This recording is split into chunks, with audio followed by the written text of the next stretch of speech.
بسم الله الرحمن الرحيم. الحمد لله، الصلاة والسلام على رسوله الأمين سيدنا وحبيبنا محمد صلى الله عليه وسلم. Mesdames et messieurs les ministres, après une période estivale qui, je l'espère, vous a permis de vous ressourcer et de partager des moments précieux avec vos proches.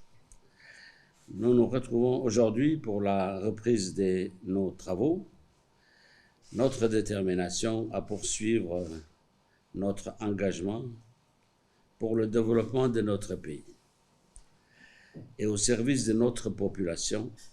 Puisse Allah continuer à nous soutenir et à nous guider dans l'accomplissement de notre mission. Mesdames et messieurs, les membres du gouvernement, alors que nous entamons cette 12e séance du Conseil des ministres, il nous faut envisager ensemble nos perspectives dans un monde qui demeure en constante mutation.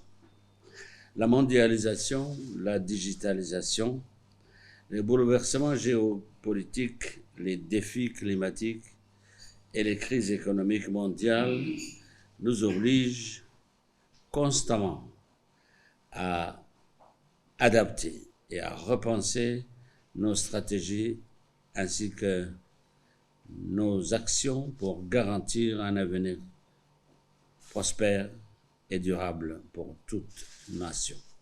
Les défis auxquels nous sommes confrontés sont nombreux et je demeure convaincu que les opportunités qui s'offrent à nous le sont tout autant, voire davantage. Pour cela, il nous faut agir de manière coordonnée et unie pour saisir des occasions, poursuivre les transformations qui sont en cours afin de renforcer notre rôle sur la scène continentale et sur la scène internationale. La récente ratification du traité modifiant les statuts de l'autorité intergouvernementale pour le développement, l'IGAD, incarne notre engagement pour la stabilité régionale et pour une coopération interétatique renforcée. Cette initiative permettra de renforcer la collaboration entre les pays de la région, de promouvoir le développement économique et de lutter contre les défis communs que représentent la sécheresse, les conflits et le terrorisme.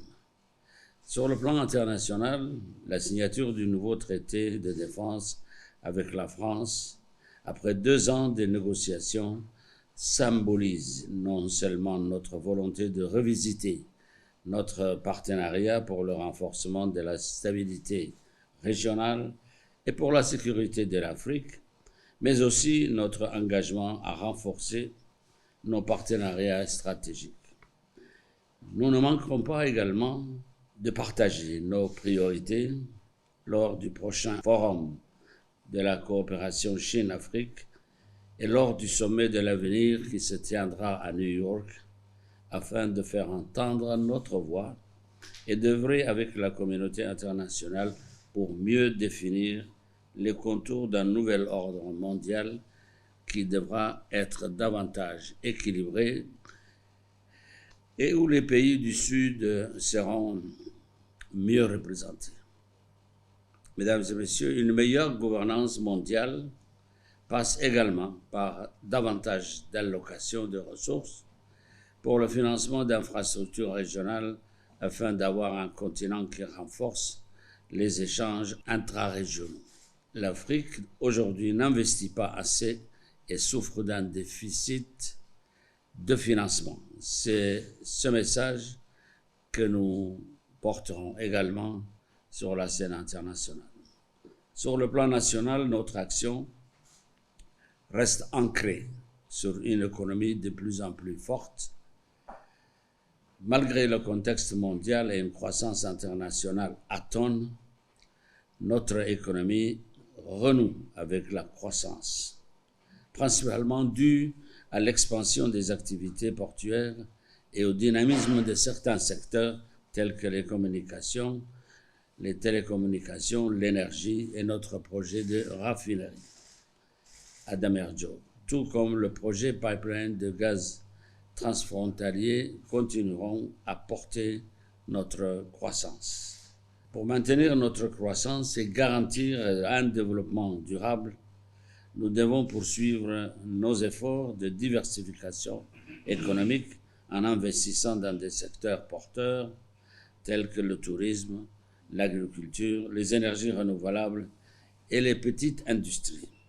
Nous devons également investir dans le champ du numérique et la digitalisation de nos administrations, de nos moyens de paiement et d'échange, mais aussi accompagner le développement du e-commerce, le développement d'infrastructures numériques robustes et d'un écosystème numérique dynamique est essentiel pour attirer les investissements étrangers et stimuler l'innovation. Nous devons surtout investir dans l'éducation et la formation aux technologies numériques afin de créer une main-d'œuvre qualifiée et compétitive et de fournir les armes à notre jeunesse afin de relever les défis du monde de demain. Mesdames et messieurs les membres du gouvernement, notre nation s'est forgée au cours des décennies sur des hommes et des femmes et notre plus grande richesse constitue le capital humain dans lequel nous investissons année après année. C'est dans cette optique que nous continuerons à réduire les obstacles structurels qui entravent la pleine participation des femmes et des hommes dans tous les secteurs. Nous continuerons à réduire les obstacles structurels qui entravent la pleine participation des femmes dans tous les aspects de la société, à promouvoir l'autonomisation économique des femmes et à éradiquer les violences basées sur le genre. Il nous faut également réduire significativement les discriminations basées sur le genre et sur le handicap. Beaucoup d'efforts ont été faits et nous arrivons désormais vers une société où davantage de justice sociale et d'inclusion sont possibles.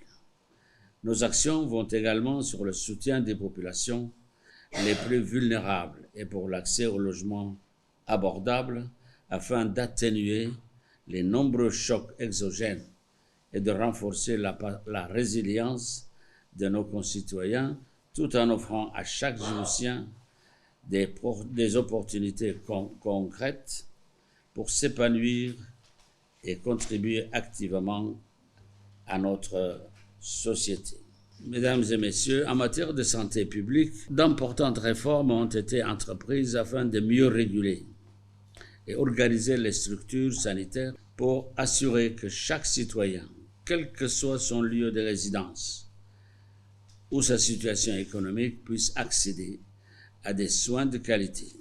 La santé est un droit fondamental et notre gouvernement est résolu à garantir que ce droit soit respecté pour tous. Notre vision de développement ne saurait se limiter aux dimensions sociales et économiques. Aujourd'hui, la globalisation qui s'offre à nous apporte certes des bénéfices à nos populations, mais sape aussi nos fondements et notre identité nationale, qui sont aujourd'hui mis à l'épreuve. Il est de notre devoir de protéger et de valoriser ce qui a fait notre force et notre singularité dans notre région. Il est de notre devoir de rappeler et de restaurer la richesse que constituent nos patrimoines. C'est pour cette raison que la Semaine nationale du patrimoine, qui se déroulera en décembre, s'inscrit comme une célébration de notre héritage et de notre patrimoine. Cet événement sera l'occasion de réaffirmer notre engagement à protéger et à valoriser notre patrimoine en le plaçant au cœur de notre identité nationale. Le versement des archives publiques de l'ensemble de l'administration aux archives nationales au début du mois de décembre viendra compléter cette démarche en garantissant que notre mémoire collective reste vivante et accessible pour les générations futures. Mesdames et messieurs, nos opportunités sont immenses et porteurs d'espoir et nous invitent à œuvrer ensemble et à l'unisson afin de servir notre pays avec la même détermination, la même passion et le même sens du devoir qui ont toujours guidé nos pas. Je vous remercie.